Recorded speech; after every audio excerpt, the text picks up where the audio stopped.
हरियाणा के कैथल जिले के चीका गर्ल्स कॉलेज के अश्लील वीडियो मामले में आखिरकार एक्शन हो गया। कॉलेज के प्रिंसिपल ने आरोपी शिक्षक को बर्खास्त कर दिया।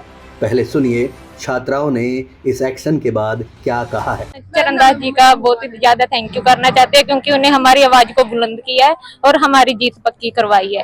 सर जो सर थे हमारे, उसने एक गंदी वीडियो भेजी थी जिसके खिलाफ हम लड़कियां खड़ी हुई थी। सर उनको सारी सेवाएं बंद कर दी है। Thank you sir. प्रिंसिपल साहब ने ये कार्य किया तो प्रिंसिपल का बिहेव कैसा है? सर प्रिंसिपल का बिहेव बहुत ही अच्छा है। उन्होंने हमारी आवाज को बुलंद किया और हमारी सपोर्ट में खड़े हुए। सर ये हमारे प्रिंसिपल सर ने बहुत अच्छा किया कि उन सर को बर्खास्त कर दिया गया है।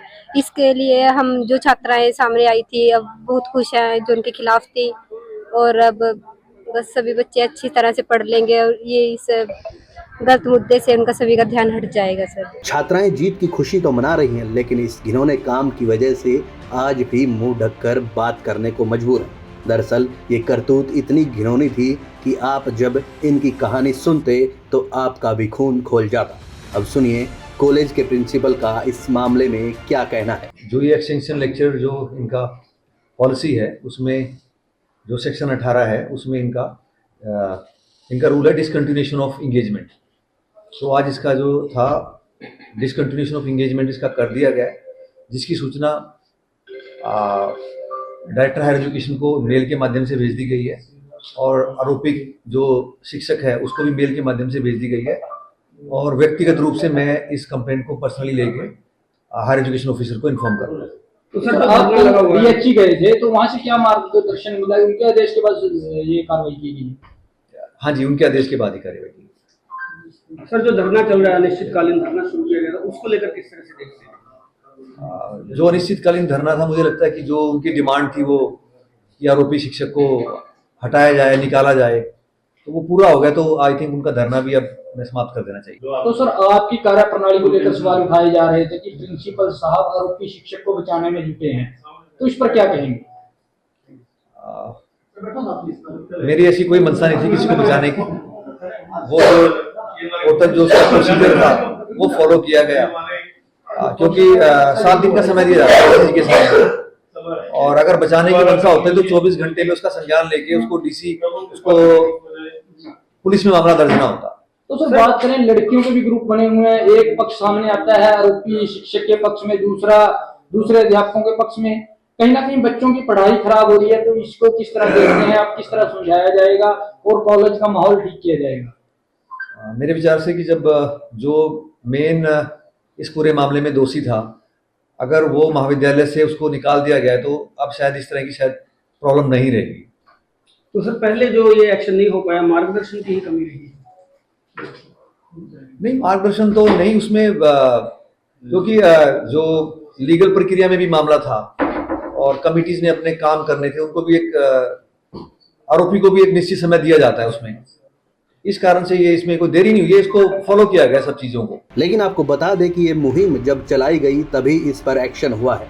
भारत 9 चैनल समेत मीडिया के कई चैनल्स के साथ साथ कार्रवाई न किए जाने को लेकर सामाजिक कार्यकर्ताओं ने भी अनिश्चितकालीन धरना शुरू कर दिया था। आपको बता दें कि धरने की अगुवाई डॉक्टर चरणदास पवार ने की। दरअसल ये पूरा मामला कॉलेज की छात्राओं के एक व्हाट्सएप ग्रुप में कॉलेज के एक अध्यापक ने पोर्न वीडियो का लिंक भेजने के बाद शुरू हुआ था। पुलिस में उसके खिलाफ मुकदमा भी दर्ज हुआ और शिक्षक 2 दिन जेल में रहकर भी आया। कॉलेज की आंतरिक शिकायत कमेटी ने उसे अपनी प्रारंभिक जांच में दोषी भी करार दे दिया, लेकिन बावजूद इस सब के प्रिंसिपल ने उस शिक्षक को हटाने को लेकर कोई भी बड़ा कदम नहीं उठाया था। लेकिन आज आखिरकार उस शिक्षक पर कार्रवाई हुई।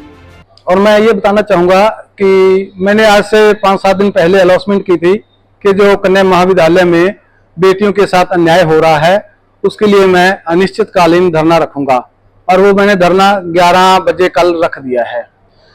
क्योंकि बेटियों की आवाज कोई नहीं सुन रहा, ना तो कोई उनके माता पिता सुन रहे हैं और ना कोई राजनीतिक या कोई समाज सेवी आदमी कोई नहीं सुन रहा है। जब बेटियों को न्याय नहीं मिल रहा तो उसके बारे में मैंने जब यहाँ पे इन्वेस्टिगेशन करी तो बेटियों के साथ वाकई ही बहुत ही गलत अभद्र व्यवहार हो रहे थे। तो उसके लिए मेरे को कई चीजों का ये देखना पड़ा कि बेटियों की आवाज उठाने के लिए कोई ना कोई तो सामने आदमी को किसी को आना ही पड़ेगा। तो उसके लिए मैंने यहाँ पे अनिश्चितकालीन धरना रखा है क्योंकि पिछले 2 साल से लगातार ये गलत निर्णय शिक्षक द्वारा लिए जा रहे हैं। गुमनाम चिट्ठियों से लेकर के पोर्न लिंक व्हाट्सएप ग्रुप में लड़कियों के डाले गए, जो कि एक बहुत ही गलत और निंदनीय लिंक है। आज प्रिंसिपल द्वारा उस जो अध्यापक थे उसको निलंबित कर दिया गया है, तो कैसी खुशी महसूस कर रहे हैं? खुशी महसूस, मैं भी खुद खुशी महसूस कर रहा हूँ। मेरे पत्रकार भाई बंधु हैं जो सभी उन्होंने रल मिलकर के ये साथ दिया, जिनकी वजह से ये हम मुकाम को हासिल कर पाए हैं। और उन बेटियों के लिए जिनके लिए न्याय की गुहार लगाई थी, उन बेटियों को भी न्याय मिल चुका है। और उनके लिए मैं उन बेटियों का भी धन्यवाद करता हूं जो खुल करके मेरे सामने मेरे साथ मंच पर आकर बैठी और अपने न्याय की गुहार लगाई। मैं उन बेटियों के न्याय के लिए यहाँ बैठा था और वो न्याय हमें मिल चुका है, और उसके लिए जो भी अपने शिक्षक था उसको डिसमिस कर दिया गया है।